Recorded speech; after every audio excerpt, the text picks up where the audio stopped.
sometimes the world just sucks. And I should be in Minnesota by now, but I'm not. So I'll talk more about it later, but I'm gonna work on my car. So I can't remember if I ever posted the video about doing a transmission fluid change. Just kind of removing what's in the pan, draining it, and putting fresh in. So I've got to do that. I got to fix the coolant because when I did the work on the seals, I just put regular well water in. And we're going to look at the air box while we're at it. So here we are under the car. There is our transmission pan bolt plug, whatever you want to call it. I can't remember what size Allen wrench that I'm supposed to use, but this is a 3/8, which just happens to fit. Am I going the right direction? Counterclockwise, yeah, that's right. There we go. I did drive this to the store, so it is nice and warm.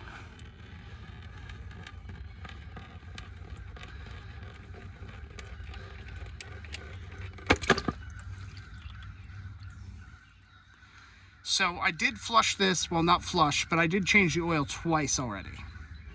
But it's been probably 4 or 5 months since I did the last one. So there should only be like 2 or so liters in here.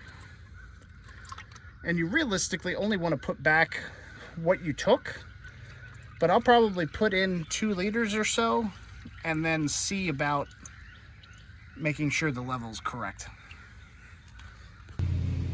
So from the dipstick, you can see that it actually takes Dextron 2, and you really can't get that easily anymore. So we're going with, what is this, Dextron 5, 4? I can't remember how Roman numerals work anymore.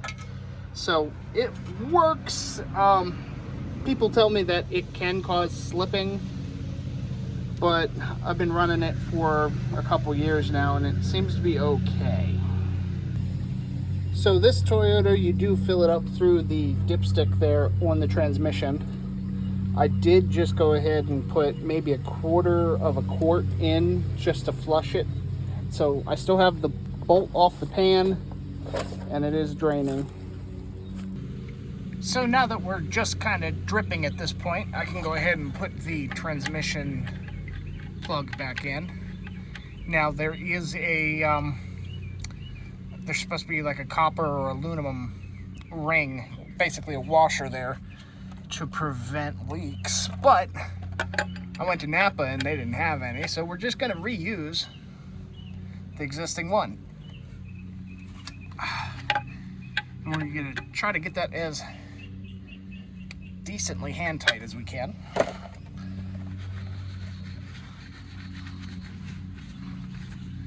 All right, and then we'll start filling. So if you ever need a quick quart measurement, these are 32 ounces, which is a quart, so it works out perfect. Obviously I cleaned it, so I put 2 quarts in, and we're gonna see how that does, because I'm pretty sure I overfilled it the last time. Now you always want to double check your oil before you dump it out to kind of see what we're looking at here. Now there is some crud in here from previous things. I did not clean this when I put the old transmission fluid in, but from the fluid itself, it's an all consistent color. It doesn't have like a very shiny appearance to it. It's just standardly brown. So for a 250,000 mile transmission, that's looking pretty good. Now that pretty much takes care of that. I'm gonna have to drive it for at least half an hour to get everything warmed up to the point where I can actually see if the level's at the proper level, because when you're checking these, you actually have to get it hot, and then you have to keep it running while you're checking it. Now, the next thing we gotta do is we're gonna drain the radiator. So I gotta get a bucket, we'll get that drained, and then we'll put some new antifreeze in. So back under the car again, right under the radiator, there's this little knob here.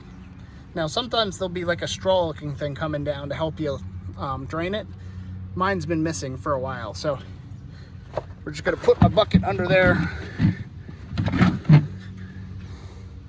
undo this, which can be kind of annoying in this spot.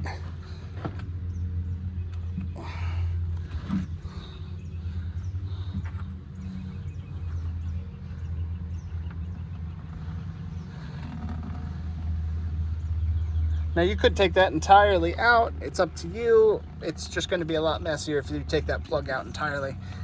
But I am going to take the cap off the top, and that should flow a lot faster. There we go. So we're going to let that drain for a while, and we'll be back to that in a couple minutes. So I went ahead and closed the drain plug. So I have the non-diluted vehicle concentrate and then the all-purpose distilled. I did a 50-50, which should give me negative 34 degrees Fahrenheit of antifreeze. Hopefully that's enough for Minnesota. It might not be, but it's really hot here in Maryland, so this is what we're going to go for now, because, you know, the more you change on one end of the spectrum, the other spectrum changes. So we've got a little bit more boil over protection. I mean, it's been getting 100 degrees here the last couple days. So 1 gallon to 1 gallon, we'll pour that in. Hopefully it's enough. And anything extra we'll put back in that and make sure we mark it as no longer being concentrate. So I got the engine on. We're kind of trying to drive out as many bubbles as we can here. Got to leave it on for a little bit just to try to get the thermostat to open. But this car takes forever to heat up, so it might take a little while. Well, it took like 20 minutes, but the thermostat finally looks like it opened.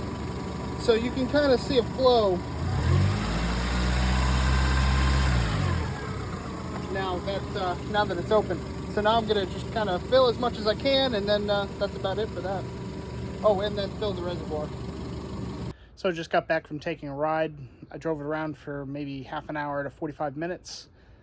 I stopped at a Walmart, added about maybe a quarter to half a quart of transmission fluid.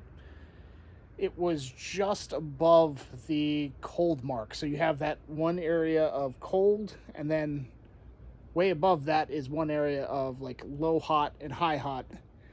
And it wasn't even close to that, but I'll just have to keep an eye on it for a couple days, because I definitely don't want to overfill it.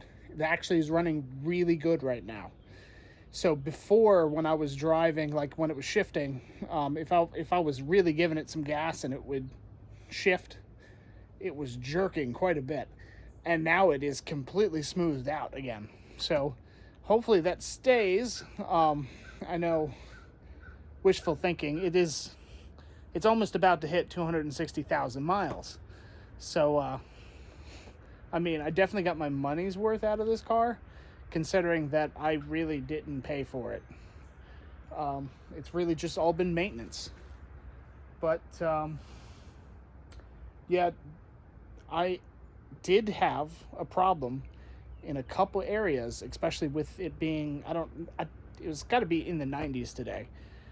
Maybe upper 90s, but it's just nasty hot out right now. So there was a couple spots where when I slowed down and we really weren't doing anything, it stalled. It stalled like 4 times. It was not very good for that. And the stalling is because of my hot air intake. You know, you think you're going to be a cool kid and work on your car when you're, 10 years ago, and, you get information saying, oh, this is going to make your car work so much better, and the factory stock air filter is actually far superior.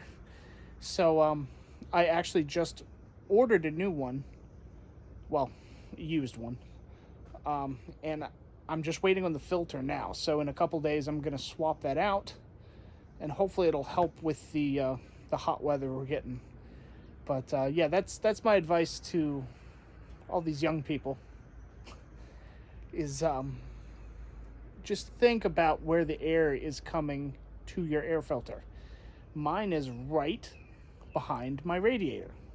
So obviously it's sucking in like 200-degree air, and it's not doing any good for the engine. But that's all I got for you today. I'll see you in the next video.